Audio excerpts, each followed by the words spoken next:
अस्सलाम वालेकुम स्टूडेंट्स, कैसे हैं आप सब? ठीक ठाक हैं? आप देख रहे हैं चैनल सर वकार वहीद। आज हम वीडियो बना रहे हैं उर्दू में ज़्यादा अच्छे नंबर कैसे लें। काफ़ी बच्चे सोच रहे होंगे सर जी उर्दू पे वीडियो बनाने की तो ज़रूरत ही ज़रा भी नहीं थी, लेकिन हमारे कुछ स्टूडेंट्स गए हुए हैं शॉपिंग करने इस टाइम, राइट। और मुझे पूरी उम्मीद है कि वो शॉपिंग नहीं कर रहे होंगे, वो लोग सिर्फ फिर रहे होंगे और तंग हो रहे होंगे कि हम क्या लेने आ गए हैं। ना तो उन्हें दुकान पर कोई चीज़ समझ आ रही होगी, ना उन्हें कुछ लेनी आ रही होगी। तो हम स्टूडेंट्स के नाम तो नहीं बताना चाहते रहे कि कौन कौन शॉपिंग करने गया है। हम आते हैं उर्दू के पॉइंट से। उर्दू की है पतली वाली बुक, यही शुरू वाला पेज है। ओ हाँ, पतली वाली बुक ज़्यादा, बल्कि नहीं छोड़ो, रहने दो, हो गया, समझ आ गया। चलो बच्चे लिखना शुरू करो कि उर्दू में अच्छे नंबर कैसे आ सकते हैं और कैसे आप लोग उर्दू में ज़्यादा मार्क्स गेन कर सकते हैं। इस वीडियो के स्टार्ट में आपको थोड़ी बहुत बातें भी बीच में अच्छी बातें, एक दो बातें बताता रहूँगा। पहला पॉइंट, उर्दू को कभी भी ईजी नहीं लेना चाहिए, किसी भी किताब को ईजी नहीं लेना चाहिए। हर किताब मुश्किल होती है, डिफ़िकल्ट होती है, चाहे वो इस्लामिक ही क्यों ना हो, क्योंकि अगर हम जब उसी ईजी लेते हैं तो उसमें हमारे नंबर डाउन हो जाते हैं। सबसे पहला पॉइंट आता है हमारा नज़म जब दी जाएगी तो फिर हम उसकी तशरीह कैसे करें और कैसे क्या तरीका होगा। सबसे पहला पॉइंट, आपको पेपरों में से अलावा बुक में जो नज़म दी होती है उसमें 2 लाइनें लिखी होती है, उस 2 लाइनों के आगे भी 2 लाइनें लिखी होती हैं, 4 लाइनें होती हैं ना। लेकिन पेपरों में वो आपको सिर्फ कितनी लाइन देंगे? 2 लाइन देंगे, यानी एक शेर देंगे, 2 शेर मुकम्मल करके नहीं देंगे। समझ आ रही बात? 2 शेर ना मुकम्मल बनता है, ठीक है, लेकिन वो 2 लाइनों का शेर देंगे। 2 लाइनों के जब वो शेर देंगे, सबसे पहला काम उन शेर में जो अल्फाज हैं उनके नीचे अंडरलाइन करके उनके इजी मीनिंग लिखना। जैसे कि मकसद, मुकद्दम लिखा हुआ है, हक लिखा हुआ है, उसके अलावा बंदे लिखा हुआ है, ठीक है। इनके क्या करने हैं? इजी वर्ड आपने कर लेने हैं। इजी वर्ड करने के बाद आपने सबसे पहले नज़म का नाम, फिर उसके बाद शायर का नाम, उसके बाद आपने वही शेर दोबारा लिखना है जो उसने पेपर में आपको दिया हुआ है। देन आपने उसकी क्या करनी है? तशरीह करनी है। और तशरीह में कभी भी ये अल्फाज नहीं लिखना इस शेर में शायर ये कहता है, अब बल्कि आपने शायर के नाम इस्तेमाल करके आपने उसे मुताबिक करके उस बात को क्या करना है? वजाहत करनी है। तशरीह कितने लाइन्स की होनी चाहिए? 10 नंबर का आता है नज़म के साथ नज़म और गज़ल दोनों का मिला के 10 नंबर का आता है। याद रहे, गज़ल का कोई नाम नहीं होता, गज़ल में सिर्फ शायर का नाम होता है। अब नज़म होगी 5 नंबर की और गज़ल भी होगी 5 नंबर की। 1 नंबर आ गया आपका 5 में से नज़म का नाम और 1 नंबर आ गया आपका शायर का नाम। गज़ल में 2 नंबर आ गया आपके गज़ल का शायर का नाम, ठीक है। और तशरीह के नंबर आए थे हमारे 3 में से पहले 2 नंबर उसे मिलेंगे जो स्टार्टिंग में शायर का नाम इस्तेमाल करेगा और 1 नंबर उसे मिलेगा जो उस तशरीह के अंदर कोई एक शेर लिख देगा।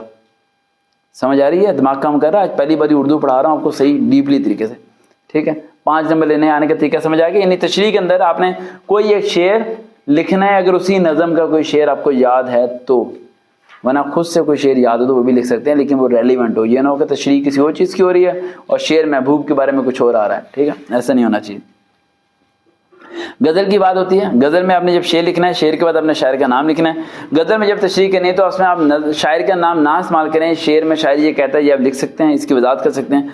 गज़ल की तशरीह कम से कम आपकी 1 पेज की होनी चाहिए और नज़म की तशरीह कम से कम आपकी हाफ पेज की होनी चाहिए। लिख लो पॉइंट ये, ठीक है।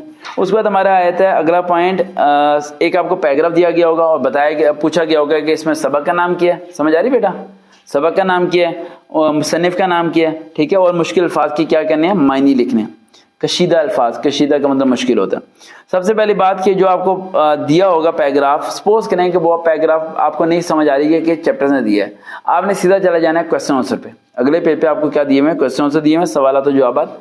वो जो क्वेश्चन आपको दिए होंगे उनमें से 2 क्वेश्चन ऐसे होंगे जो इसी पैराग्राफ में से दिए गए होंगे और वो क्वेश्चन में से जो क्वेश्चन वहां दिए हुए उन चैप्टर के नाम अपने जेब में ले आने हैं। उन्हीं में से एक चैप्टर में से ये पैराग्राफ दिया हुआ है, वहां से बाहर इलादा वो नहीं देंगे। और कभी कभार ऐसा होता है जो पैराग्राफ दिया होता है उसी में जवाब होता है 2 सवालों का जो कि अगले पेपर क्वेश्चन दिए होते हैं और आप पीछे मुड़ के देखते नहीं है। ये क्या करते हैं? नज़म, सबक और क्वेश्चन आंसर, इन तीनों को मिला देते हैं और कहीं ना कहीं इनका कनेक्शन कर देते हैं। क्या करते हैं?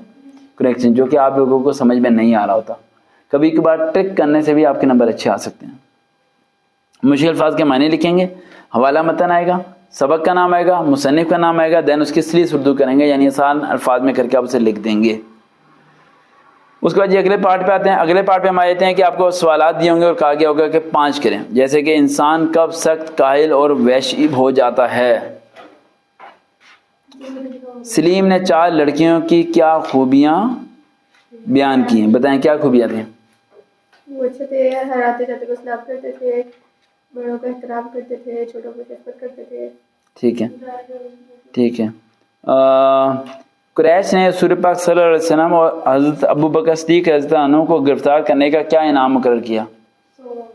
100 ऊँट। ठीक है, तो ये अब आप ये लिखेंगे कि 100 ऊँट, तो आपका जवाब क्या हो जाएगा? गलत। आपने क्या करना है, इसी सवाल को आपने अमेंड करके क्वेश्चन के वर्ड्स को यूज करके कम से कम 4 लाइन्स का आंसर लिखना है। कितने लाइन्स का? 4 लाइन्स का क्या लिखना है? आंसर लिखना है उर्दू का। उसके बाद रहते हैं सबक का खलासा। अब उसने आपको 2 पैराग्राफ दिए हुए, 2 दिए हुए सबक के नाम, हिजरत नबी सल्लल्लाहु अलैहि वसल्लम या आराम सुकून। आपने इन दोनों में से किसी एक का क्या कर देना? खलासा कर देना। खलासा कितने पेज का करना है? 1.5, 1 पेज और आधे पेज का खलासा करना है आप लोगों ने। आगे आता है अपने दोस्त के नाम खत लिखिए जो कि रूठा हुआ है, उसको मनाने की कोशिश कीजिए, या कोई भी वो आपको दे सकते हैं। ठीक है, और वो कह देते हैं जी दरख्वास्त है, दरख्वास्त और खत में क्या चॉइस है, तो आप क्या करेंगे? आप कोशिश करें दरख्वास्त कर दें अगर आती है तो। यहाँ पर दरख्वास्त में ज़्यादा नंबर आएंगे। अब अगर आपने मेरी इंग्लिश की वीडियो सुनी होगी तो मैंने उसमें क्या कहा था, लेटर में ज़्यादा नंबर आएंगे, एप्लीकेशन में कम आएंगे। लेकिन उर्दू में मैं कह रहा हूँ कि दरख्वास्त में ज़्यादा नंबर आएंगे और ख़त में कम नंबर आएंगे। ख़त में गलतियाँ होती हैं, दरख्वास्त में गलतियाँ नहीं होगी। दरख्वास्त होती 4-5 लाइनों की है, बहुत बना गुजारिश है, आपकी आइन नमाजिश होगी, फलाना करके ख़त्म।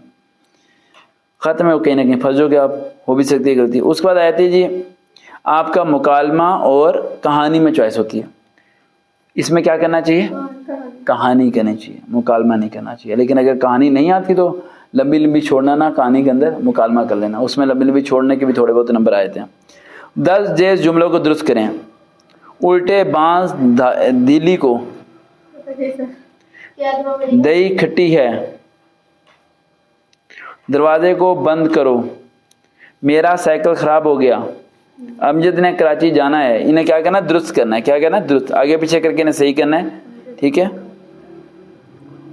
उसके बाद 10 जैस जुमलों को तकमील करना है। अच्छा ज़हन में रखना, वो जो पहले मैंने बताया जुमलों को दुरुस्त करना, वो जुमले को अंदर कोई अमेंडमेंट नहीं करनी। जैसे कि अमजद ने कराची जाना है, अमजद ने कराची जाना है, इसकी इसे सही करें हैं, को नहीं लिख सकते ना। कराची अमजद ने जाना है, फिर अमजद को कराची जाना है, तो नहीं की जगह को आ जाएगा। चलें बताएं अब अगला, दरवाजा को बंद करो, दरवाजे यहाँ भी ये लिखा है दरवाजे को बंद करो, फिर दरवाजा बंद करो, को नहीं आना ना। गुड, अब समझ आ गई आप लोगों को? मुझे भी समझ आ गई। मेरा साइकिल खराब हो गया, मेरी साइकिल खराब हो गई। अच्छा ये समझ नहीं आती कि लड़का भी अगर बोलता है तो मेरी क्यों बोलते हैं, वहाँ मेरा होना चाहिए ना, वो तो लड़का है ना। अच्छा 10 जैस जुमलों की तकमील करें। आ बैल मुझे मार, बूढ़ी घोड़ी, इसका मतलब क्या होता है? गर्ल्स को सबको पता है लेकिन इनको बताएगी नहीं। बूढ़ी घोड़ी, मैं घर जाके नहीं पूछूं, लेकिन काम भी है ना। लाल लगाऊं।